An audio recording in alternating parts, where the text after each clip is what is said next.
Hi everyone, welcome to Affordable Property and Finance monthly business statistics. It is the end of March. It has been a terrible month, not just for business, but because of this great big huge pandemic called COVID-19, which is currently really just sweeping through communities and through the different nations and being very disruptive, taking life.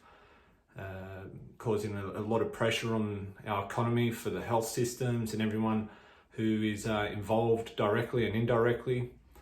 I want to keep going with my monthly business stats because I think it's important to record what's been going on and acknowledge the impact that these things, such as COVID, have. So I thought I'd just launch this one. A little bit more somber than usual. I normally try to be really upbeat and big, smile and happy, but with everything that's going on, it is making it a little bit more challenging to want to jump for joy and celebrate all the wins and so forth. So let's get stuck into this one. What happened to me for this month? Had a little bit of an interesting one where on a Friday, every Friday I have my boys home from school, and earlier in the month, we went to swimming in the morning, and then we went to golf straight after swimming. As I bent down to put the ball on the little tee at the driving range, my son turned around and decided he'd go left-handed instead of right-handed and absolutely clobbed me on the head. It probably doesn't look like much. I'm not sure if you can see this little mark here, but it's an interesting one with plenty of blood all over the place and a quick trip to the medical centre. But that was an interesting one to start the month off. Something else which you may notice, I've got this big woolly thing growing on my face. I thought while this COVID stuff's going on and there's no more face-to-face client meetings, I may as well enjoy some of those luxuries of being lazy in some regard and not shave or trim or do whatever as much as what I was. So that's a couple of little things. The other things that have changed, the big changes in my world are things like I'm now the full-time carer for my boys. They're home from childcare, 3 years old and 5 years old. That has definitely flipped my world upside down because previously, while I was hustling and bustling and moving about with business, I had a lot more flexibility to just go out and do the things I had to do. Now it's about managing work around also managing them. And I'm not the type of person who is comfortable with putting them in front of the television, especially for long periods of time. I'm very fortunate that we've got a bit of space around our home where the boys have a trampoline, and we're in a cul-de-sac so we can ride bikes without too much traffic and things like that. So there's a couple of big wins there to go with, something that is quite serious and impacting on all people around the world. Into some of the monthly business stats though, there's some really good numbers with the website traffic. That hasn't changed, so that's a good thing. I know it's still early in I guess this phase of what the world's going through. I expect that the website stats should drop in the coming months if things don't improve, but at the moment they're still pretty good, remaining consistent. The direct traffic is quite good. The organic traffic is at 70% of all traffic, which is amazing. One little spike that I saw for this month was the referral traffic. So I've got a couple of referral sources pushing people through to my website. One, which I've mentioned before, is Bronte Surf Club. So that's all positive. Looking at some of the information available through analytics, people are going to LMI First Home Buyer website, web page at the moment, which is quite interesting. I hadn't paid much attention to that in the past, but today I thought, you know what, I've got to up this a little bit. I've got to start focusing on what people are coming to the website for. And so that's the number one page that people are going to at the moment.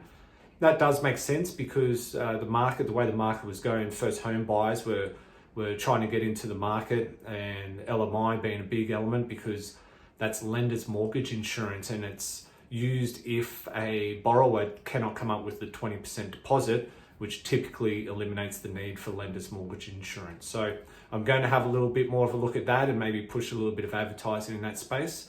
The social numbers, there's no real change. There's a couple of increases, a couple of extra people following on the social, but I'm still dealing with businesses following business and not individuals, or had a really nice review for a loan I just recently did. So that goes onto my social page, but it's just not generating any new individuals or families or potential borrowers. It's just businesses following me. So I've got to find a way to get out of that space and just hopefully get a lot more individual followers so that the word can spread a little bit faster on the services we're providing.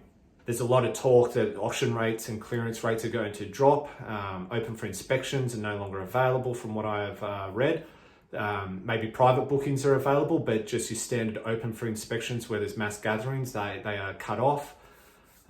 Virtual inspections is what I understand, and I haven't heard yet, but whether or not there's going to be virtual auctions, I don't know if that's happening. But the property market is definitely going to be impacted because people cannot get out there, or they cannot attend auction, or it's just a little bit out of the norm. So it's probably going to be a great opportunity for the online space, for a business to launch into the online space of selling in some capacity online, as opposed to what's the norm.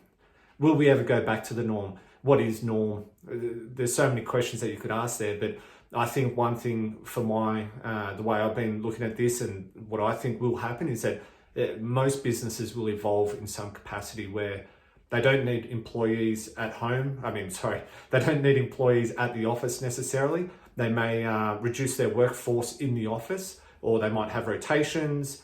That will hopefully reduce the cost to business. So therefore, the commercial property game will change as well, because if businesses don't need as larger spaces and they can move into smaller spaces, reduce their costs, I would assume that's all going to flow through off the back of this.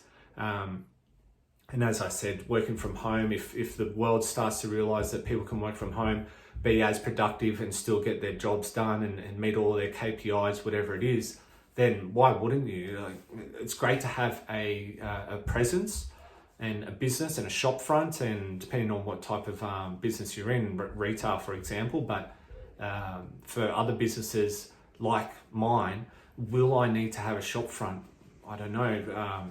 There are many successful businesses who do, like Aussie Home Loans, Yellow Brick Road, just trying to think of a couple off the top of my head, where people would go and sit down and meet with their broker, but you can still do that. There's so many options for meeting clients in my industry. Anyway, moving on. So with Fordable, I don't know what's going to happen. I've got 3 or 4 months worth of settlements scheduled or planned. This month, I already know I've got one settlement happening on the 14th. I know that I've got a client who's got 2 off the plans, which are due to settle in April and May. I've got another client whose refinance has to go through before the end of May.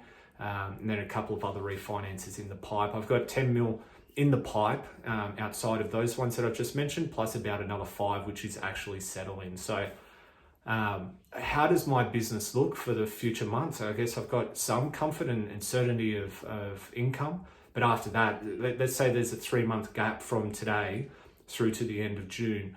That could mean that I've got no applications going in, I've got no settlements in the pipe, nothing booked. So that could then roll over to July, August and September. I might have some income now, but July, August and September, there might not be any settlement. So that's 3 months of no income. So depending on your business, but that's my business and the troubles I'm faced with. When we started to hear about this virus over in China, I didn't give it any true credit for how much it was going to impact the world.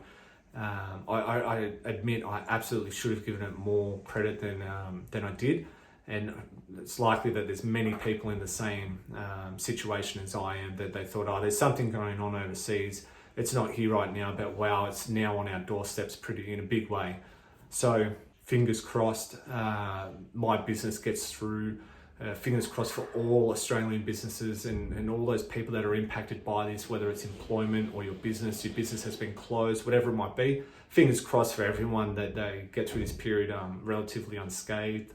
I don't think that everyone's going to get through just coasting in any capacity, whether it's having your kids at home full time or your partner losing their job or whatever it is, no income for a period of time. It's going to be quite significant.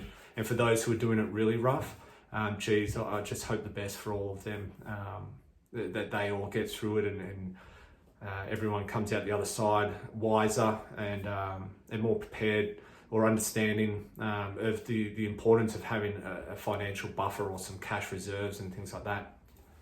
In addition to what's happening to my business and how this has changed what I'm doing at home and having the boys here full time, fortunately my wife's still got a job, and she has to go to the office. It's crazy. I can't believe that their business is still doing that, but they want them in there because they want to see people on the ground working.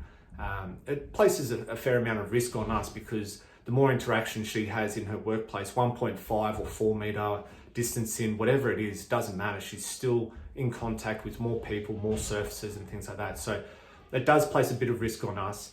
My wife, she has expressed her concerns about her job and her security. So that brought up financial discussions at home, which has placed a little bit of stress.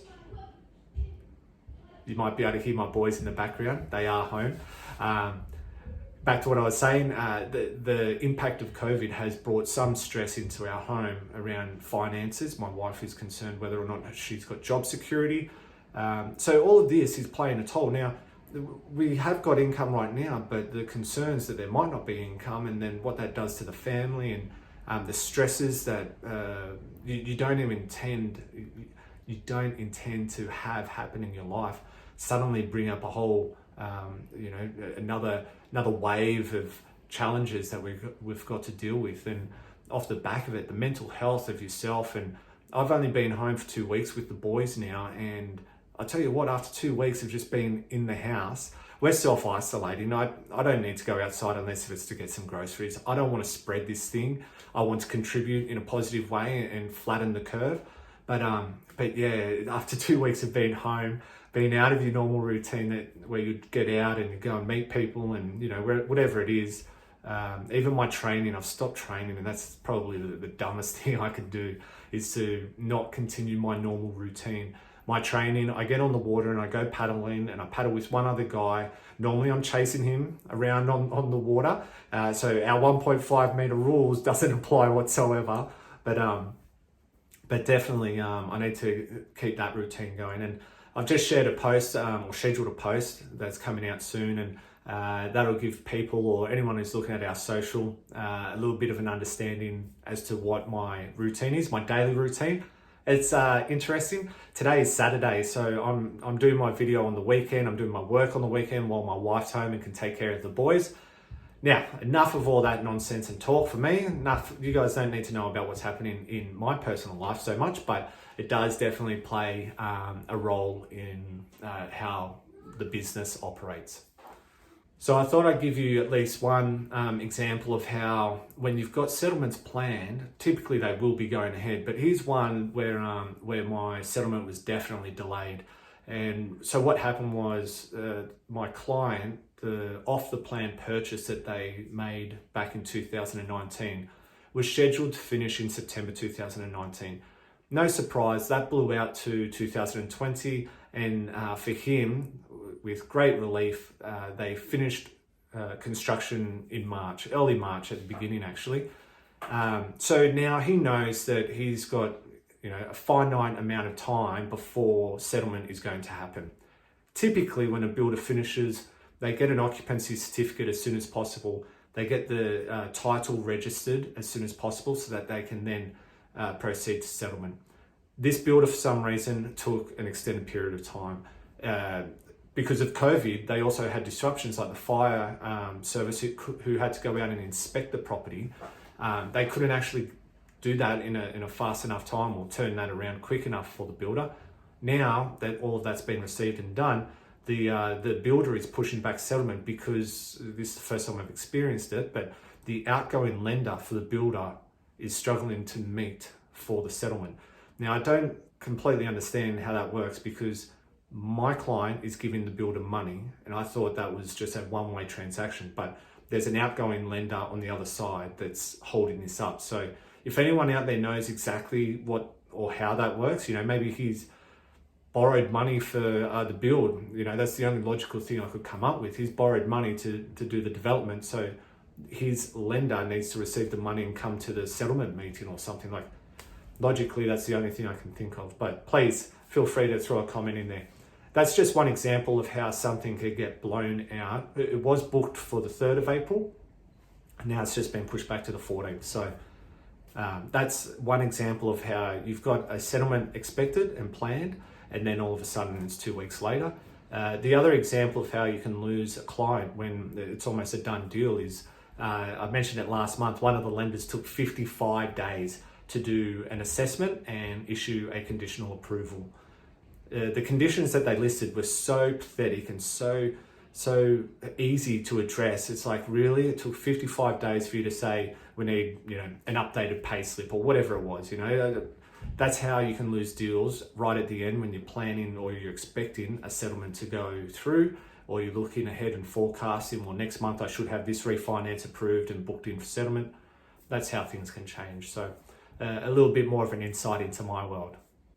Some other clients who are ready to proceed with purchases, now I think they're just taking a back seat because with this COVID virus, the market might drop or the value of property might drop, and they might be able to get in and pick up a deal for 100,000 less than what it currently is.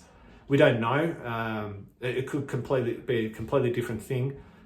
For example, if you're in Sydney, then that's where a lot of the infections are for COVID.